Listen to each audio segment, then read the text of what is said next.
Hello everyone. Today we are going to discuss the offset command available in the sketching environment.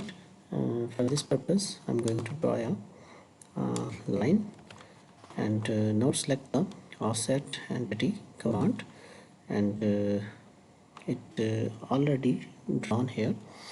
The line in the yellow, basically this is the offset line on the left side, and from this left side panel we can control its offset value at whatever distance we want to move this line. It can also be reversed, means on the other direction or on the same direction. Select chain for the more number of lines, and the bidirectional, it will be drawn on the both side of the line, and cap ended, it will be closed on the both of the ends. And for the construction geometry, we can also convert these lines into the uh, construction line purpose.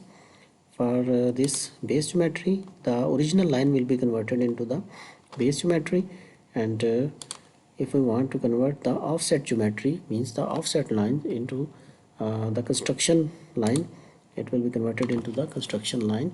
That can be used as a reference for the other geometries as well. We can also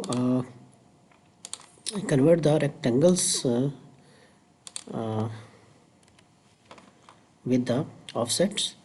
In the case of rectangle, we will run the offset command, and whenever we click one side of the rectangle, it will be drawn up to the offset point, that is 10 millimeter, and when we click on the reverse direction, the direction will be outward, and whenever click on the other sides, and the rectangle will goes on drawing with the offset quantity.